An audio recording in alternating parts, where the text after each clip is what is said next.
In this video I show you how to make this desk from just pallet wood and half of a rotten fence post. Full disclosure, this is not a how-to video. I make many mistakes.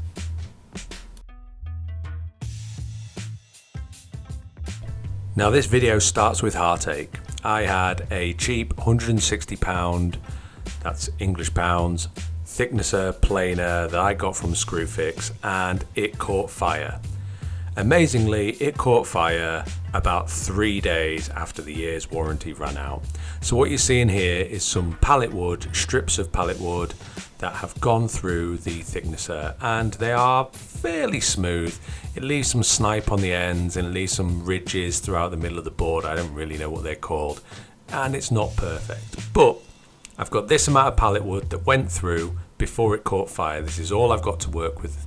You'll see the pallet wood in the background, just off to the right of your screen. It's not planed. There's a nail sticking out. It looks ugly. That's what real pallet wood looks like. I've got this material here, and this is what I'm going to try and make the desk out of. Now, I took the measurements off a desk that I currently own and I like the size of, and the width was 1200mm wide with a depth of 600mm. Now, these boards measure 1200mm wide, which is convenient. However, I don't have enough timber to make the depth 600mm, so mine's going to clock in at about 560mm by the time I've shaved some off the edge.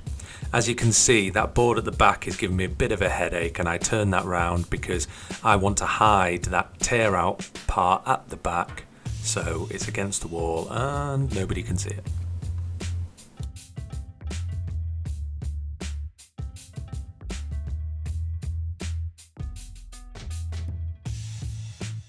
Here you can get an up-close view of what it's like working with pallet wood. There's all kinds of knot holes, there's all kinds of scuffs and chips of wood missing, and of course the nail holes that would have once upon a time held this pallet together. I need to be able to write on this desk. They've got to go. So I've got my boards laid out on the table, and as you can see, I've moved that gnarly piece of wood you'll see on the left of your screen to the back. That's going to go against the wall. It's still going to be visible, but it's not going to be something you catch your elbows on. All the pieces of wood are going to be turned onto the end, and then I'm going to use the cheapest PVA glue money can buy to glue those up.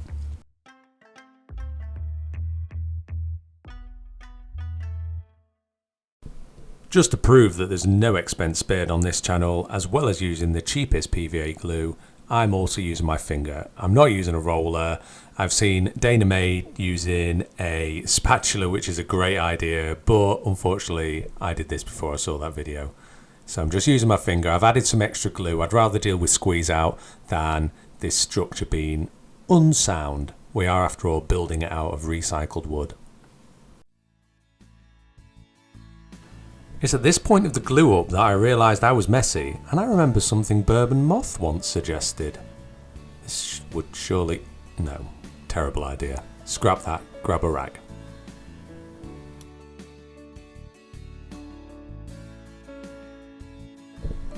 So I lay down all the boards flat. Now, once upon a time I used to lay cling film underneath. I tried baking paper. I tried a few different hacks because I was always worried about it actually sticking to the work surface, and then I realised that's not a problem. It will stick to the work surface. You just whack a chisel under the edge of it, give it a couple of taps, and it comes away nice and clean.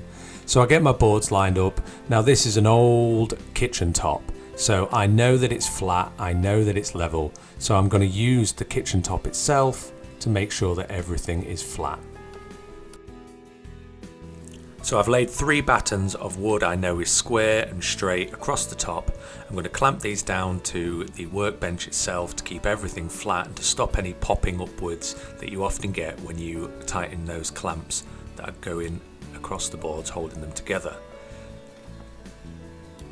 One thing I wish I'd known when I first started woodworking and gluing boards together was that it's better to apply a little pressure to start with, get everything in place, and then go back and clamp everything up. This is soft pallet wood, and we will leave indentations if you tighten those clamps too hard and basically squeeze the living out of it. Once all clamps are in place, I know it's a good glue up because the squeeze out is even among all of the boards. So all I'm doing here is where I can get to it, just coming and taking away as much glue as I can using an old rag. The rest of the glue, anything that's left there, will come off easily with a chisel and then just a little bit of extra sanding.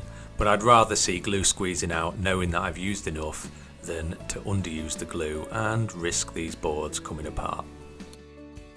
So the next day I come back after giving the glue about 20 hours to cure, put away the clamps, take off those battens that were keeping it level, and then I try with all of my might to prise the board from the table. And as predicted, it's stuck.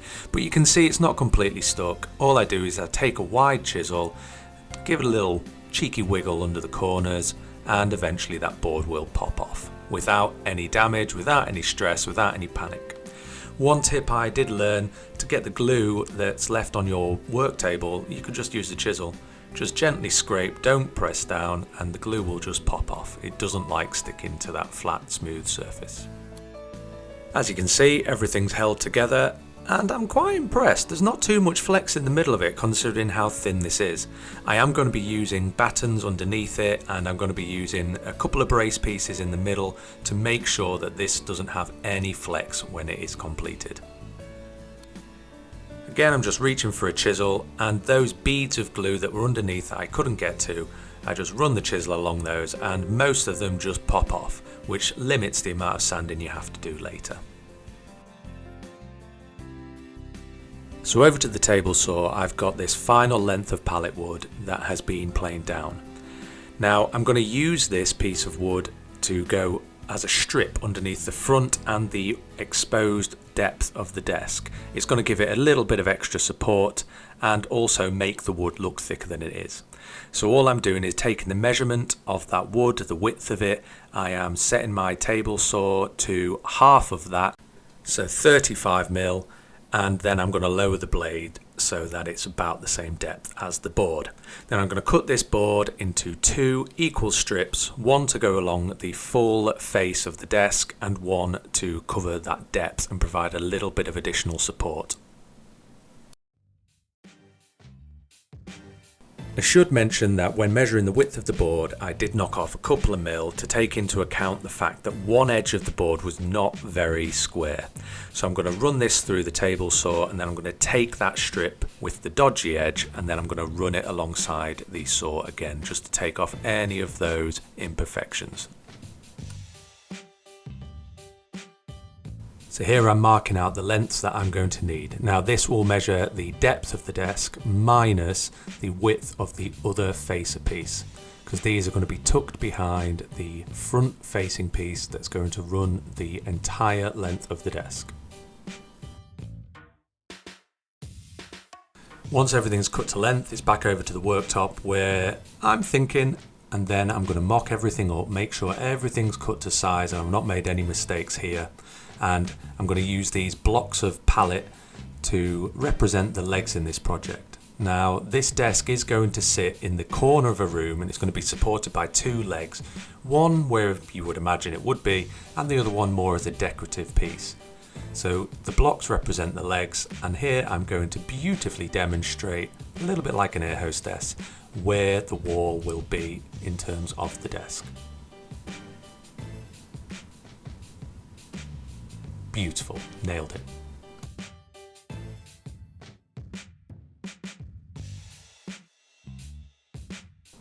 Everything looks good by eye, but I'm going to come through with a tape measure and just make sure that it's the right width for what I want. So underneath here is going to be baskets with paper or notebooks in, and I want to fit 2 in.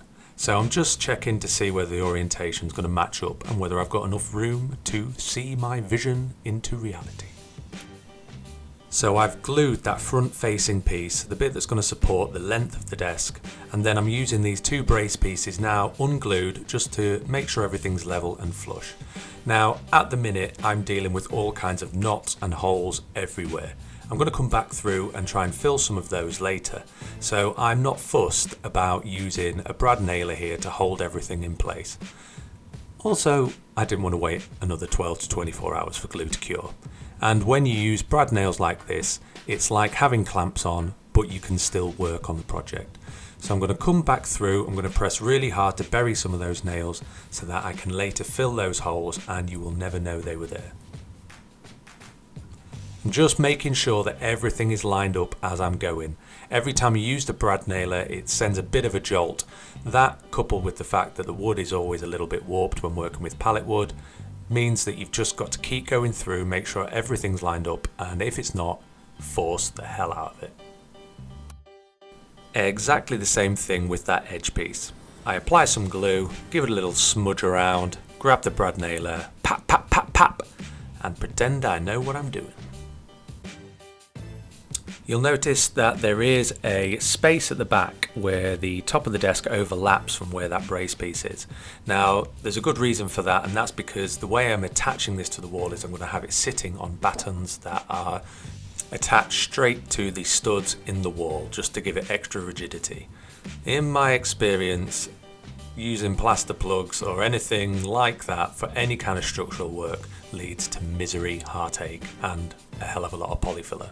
I measure, mark, mark, mock up, mark again, flip, transfer, and time to glue. Except you muppet, it wasn't time to glue. I had forgotten to drill pocket holes that were going to hold this brace piece to the wall and stop the desk from having any kind of rattle or wobble in the middle. So after wiping all that glue off, I took this batten over to my horrible, truly horrible pocket hole jig, and I put in a pocket hole that's going to help clamp this desk to the wall and make sure that there is no wobble. Did I mention I hate this jig? Now that I finally had the right holes and re-glued that piece of wood, I used all those lines and marks I made earlier, and I make sure everything's lined up. I've got a mark on the underside to see, and then I've got a mark on the rear, which is the part we're looking at of the table, to make sure that's lined up. Also, I used that square to draw a faint line on top of the desk so that I've got a nailing line to make sure everything is in line. As I said earlier, I am going to be filling all of the knots and the old nail holes that originally held the pallet together, so these tiny little brad nail holes aren't going to be much of an issue.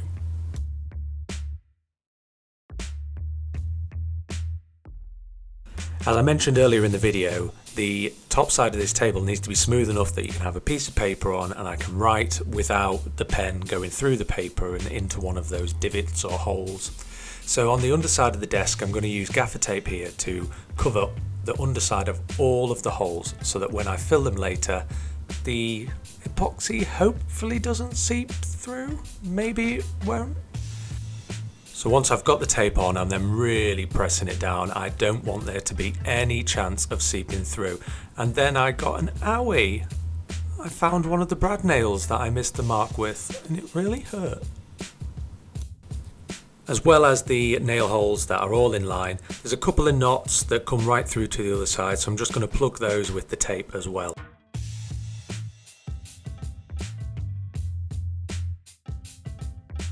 Now, a very old trick to fill in any kind of holes in wood is to, rather than use wood filler, use the sawdust that you've got from the project, mix it with a load of wood glue and plug the holes with that.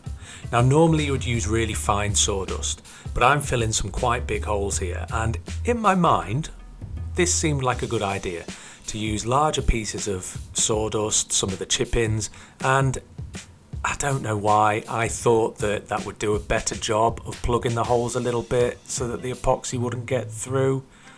And it did work, but I don't think I'd do it this way again.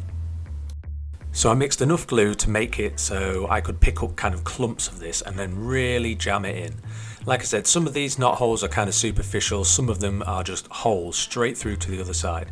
So all I'm doing is I'm cramming that sawdust in there, and then I'm using just a piece of dowel to really press it down. I want the sawdust to sit below the surface of the table so that the epoxy's got somewhere to well up, but I want it to be really packed in there so that the epoxy hopefully cannot find a way through. So when I come back to check the next day, all the glue's dried, and some of the clumps of sawdust have actually expanded, whereas I thought they would contract and sink down, which is a little bit of an issue and it's not really what I wanted. However, these are all going to be covered with epoxy, so hopefully you won't notice any of those mistakes. Next up, sanding. Now this is the first time I've actually sanded the top side of this board, so I'm doing a few jobs here. Number one is clearing any of that sawdust and glue off the surface. Number two is sanding down any of the squeeze out that I missed in the cleanup. And number three is trying to make the transition between each board nice and smooth. As I said, we're working with pallet wood here that wasn't particularly well milled, so you just do the best you can. The better milled the boards are, the less sanding you will have to do. But there's no getting around this one. 20 minutes of sanding, here I come. Before we skip on though, I will say this isn't the final sanding. All I'm doing here is cleaning up some of the mess. I'm not trying to make a lovely finished surface, I'm not trying to get it butter smooth. I'm just clearing up all the sawdust, the glue and any lips to any of the boards. We'll do the proper sanding after the epoxy. No, you're not watching a scene out of Dexter. I'm not setting up a kill room. But after watching quite a few epoxy videos on the internet, I was scared. Yes, I'm only filling some nail holes with epoxy, but after hearing everybody's warnings about how wrecked their workshop floor is, I am bricking it here. So I'm going to lay out some bin bags, tape them to the table and hopefully catch any epoxy that drips out. So this is the epoxy I'm using. With it being the first time I've ever used it, I just bought the cheapest pack. This pack cost £10 off Amazon and you don't get much, but as I find out soon, you really don't need much. Now, watching videos by Blacktail Studios where he uses a lot of black epoxy, he warns against the epoxy, when it's got the dye in, leaching into the wood and staining the wood. Now, I didn't want that, so the first job here is to mix up some clear epoxy. I'm going to mix up some clear epoxy, paint over all of those holes where the black epoxy is going to be poured to hopefully stop that staining the wood around it.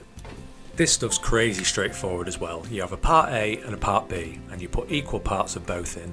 You get little measuring glasses and it's really simple. One part of A to one part of B. Then you stir it up. It does give a big warning about air bubbles and stirring very gently. But because this is going to be a single layer, just to coat that wood, I'm not too fussed about that. Plus any bubbles that you do see you can always burn out if you've got a blowtorch. Back over at the table, I'm just going to cover all of the areas where I'm going to pour the black epoxy with the clear resin. So any indents or any nail holes or any areas where I've plugged with sawdust are going to get a coating not just inside that hole but also around the outside. Two reasons for this. Number one, as I mentioned, it should stop the pigment in the black epoxy from staining the area around the hole. I'm hoping as well it's also going to be a good way to seal that before I pour the epoxy in so it doesn't seep through onto the underside of the table. And as you can see from this shot, I've gone round and there's quite a lot of holes. It might have been difficult for you to see that before with the camera, but this is not a perfectly smooth piece of wood. So I'm doing my best to try and make it so. So the next day I come through and I mix up another batch of that epoxy. It did take the full 24 hours to cure. I left it for 12 hours, I came back and I stuck my fingernail in and it was still a little soft. I'm making a little bit more than last time, but as you can see I'm really not using much and I'm mixing in some black pigment and giving it a good stir. I'm not worrying too much about the air bubbles because I'm going to burn them out in a second. I've seen other people do this accurately using a syringe. I don't have a syringe, I do have my trusty paintbrush, so I'm going to resort to just pretty much spooning it on. And I'm trying to use plenty here. I'm not worried about going outside of the knot holes because I've already coated it with epoxy. I'm trying to pour in enough so that it sits above the surface of the wood itself. Then it's a little bit more sanding in the future. However, I want to make sure that as that epoxy settles and soaks into any cracks, that it doesn't then sink. This takes some time, and with some of the cracks and some of the holes, I had to go back over the space of 10 or 15 minutes and keep adding epoxy as it found its way into all the little nooks and crannies inside the wood. But as you can see, the whole table is done. I don't think there are any air bubbles, I couldn't see any, but why would I waste an opportunity for fire? Yes, I am a child, but I do need to get used to using this blowtorch thing without taking my eyebrows off, because I'm going to actually be burning the entire project. Now, the way I did this was I just very gently and at a distance ran it over the epoxy, and actually what I did find was loads of little air bubbles came up to the surface as I did this. I didn't even see any air bubbles while I was pouring it, but as I ran the blowtorch over, loads of little bubbles popped to the surface, so it is well worthwhile doing this. So I'm going to work from 80 to 120 to 240 grit sandpaper. So all that's left to do is be miserable for an hour, maybe two. Here we go. Sanding. Sad. The one part of this miserable journey that brought me joy was seeing the results of the epoxy holes that were filled in. I've got to say, I doubted myself, I doubted the use of epoxy, but the more I sanded and as I worked my way through those grits, the happier I was. So I haven't finished sanding here, but you can see the effect. The filled holes, the black epoxy is sitting flush with the tabletop, but there's a little bit of staining around the outside of each hole from that clear coat epoxy. That just made me very glad I didn't do it with purely black epoxy, because that would have been black. Here you can see there are a few bits that I missed though. No good. Using a tip I saw from Blacktail Studios, who've got an amazing YouTube channel, he uses super glue to fill these holes and then sprays it with some accelerator spray. This stuff was amazing, it did a brilliant job, so I just worked my way through any cracks that had soaked up a lot of epoxy or any holes where it had completely seeped through. I just filled with a little bit of super glue, sprayed with the accelerator spray, and then got back to sanding.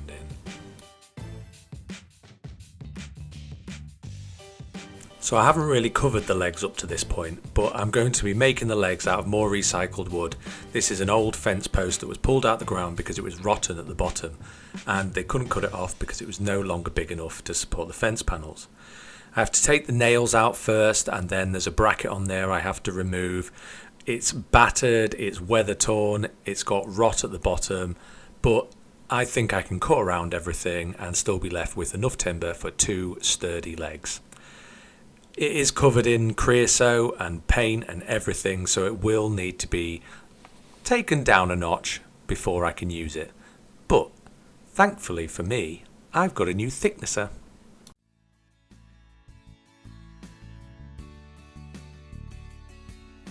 And here she is, the Triton, something or other. This was nearly £400, which is considerably more than my £150, £160 thicknesser that I had before. It was more expensive, however, I can't work with pallet wood without one of these. I've tried in the past to do everything by hand and it can be done, but productivity is just so slow. But this thing does an amazing job. I've only had it a couple of days, but so far, fully recommend it. Once I'd put it through a few passes, it was ready to use and I could crack on with finishing the table. My absolute favourite way to finish pallet wood, at the minute at least, is by burning it, oiling it and waxing it. It creates an amazing finish that just fits so well with all the knots and the nail holes and the rustic look that I'm going for. As you can see, I've just grabbed a fire extinguisher and that bottle is just full of water. What you will find when you're burning pallet wood, any of those edges or gnarly bits, they can kind of smoulder, and whilst that can create an amazing effect, it's not what I'm going for here. I need a smooth finish. So I take this map torch, I believe it's called, the head is from Amazon and the bottles of gas are from Screwfix. It's the cheapest way I could put it together, and I slowly take passes, and I'm kind of figuring out how to use this here. Do you go close? Do you go far away? In the end, I decided it was better just to go a little slower and a medium distance, not right up close so that the flame is spreading out, but not too far away so you're only focusing the tip of that flame on the wood. I work my way slowly around, water bottle at hand, trying to make sure that I'm not being too uniformed. What you don't want here is a complete uniformity of char. You want some areas that you burn a little more and some areas you burn a little less. But as you can see working through here, the grain just pops out of the wood, and even though this is cheap pallet wood, it just has an amazing effect. So here I'm going to take you a little closer and hopefully not set the camera alight.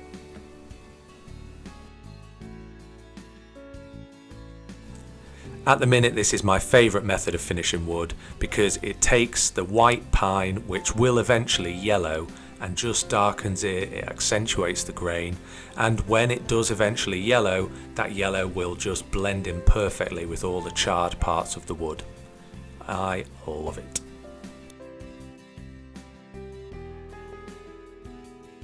Once I've finished with the tabletop, then I move on to the legs.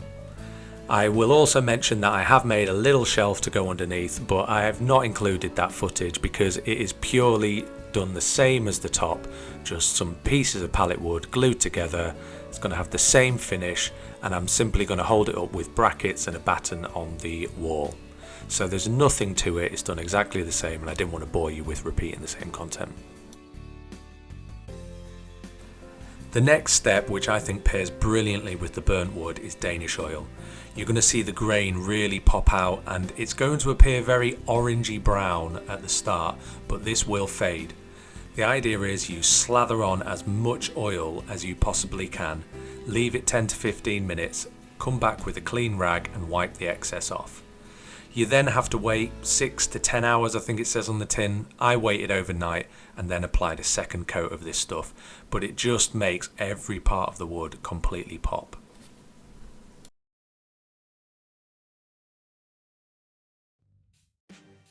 I repeat this process with the table legs, or desk legs I should say. Let's stop calling it a table, you muppet.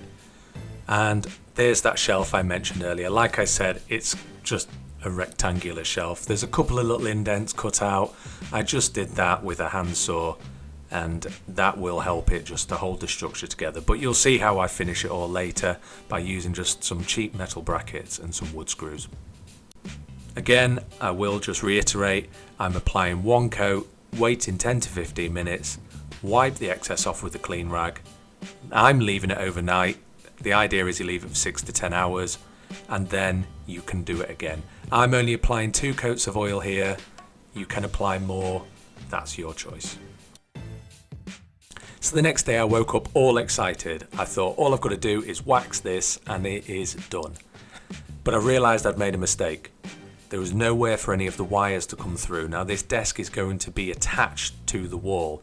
It's not like wires can skirt up behind it. It's a problem. So here I'm just marking a spot for a pilot hole. I'm going to drill that pilot hole with a regular wood bit first. Unfortunately, it appears to be quite blunt and it's taking quite a bit of effort and quite a bit of time, so I'm going to need a new one of those.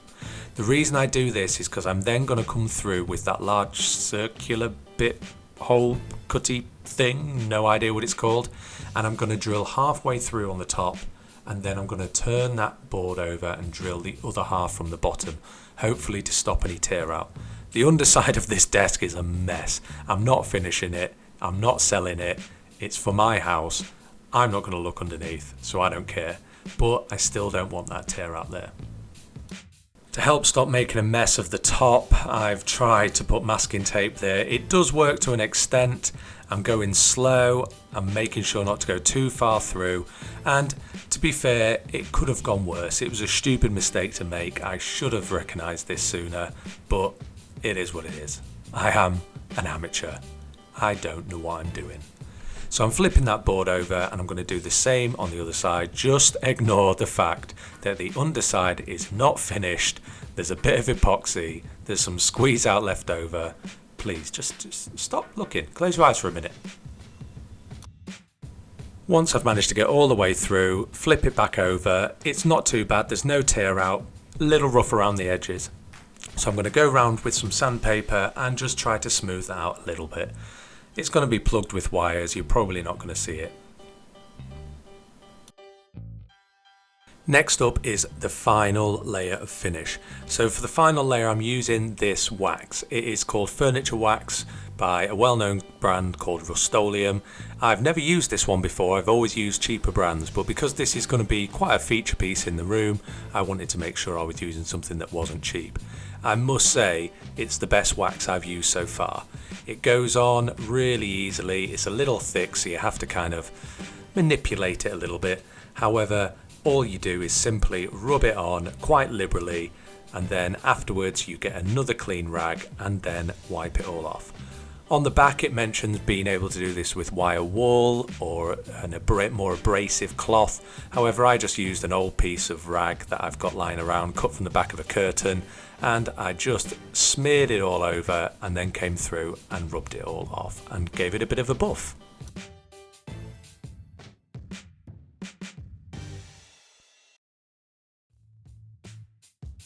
So after leaving it for 10 minutes or so whilst I wax both the legs and the shelf, I've then come through with a brand new rag and then I'm just buffing it off. So I've been quite vigorous to start with, and now you'll just see I'm going over any spots. You'll notice I'm putting my head quite close to the table at points. That's to use the light to see where I've missed any parts. Now, I was quite pleased with the way this came out. The camera probably doesn't do it justice, but the sheen on it was perfect, not too shiny but not too matte, and here I am taking some pictures because I am chuffed. So once I've finished being amazed that I'm not totally incompetent, I decided to test the product. Now this stuff is supposed to give it a little bit of wear and tear proofing, but I thought I'm going to put it to the ultimate test. Can you pour water on it without it staining and leaving marks? With some of the poly finishes you get those water rings on it. Here I am just pouring water on there, and as you can see it beads up beautifully. Now you might have to reapply this wax in the future, but you can see I'm blowing on it and that water beading just moves across the surface of the wood, and it amazed me. As you can see, I'm trying to make a smiley no, give up. You're done. And here is the rewarding part of the job. I've placed a batten of old pallet wood, it's not even treated or anything, across the back, and I've put it straight into the studs in the wall. I'm using some finishing screws in the front and the side of the desk just to hold those legs in place. They're not necessarily structural, but they are black and they look pretty, and I prefer to do that rather than glue. I'm making sure everything is in place before I put that side batten on as well. So the desk is supported on one side with legs, on the other side with a batten on the wall, and on the rear with a batten attached to the back wall. It won't go anywhere.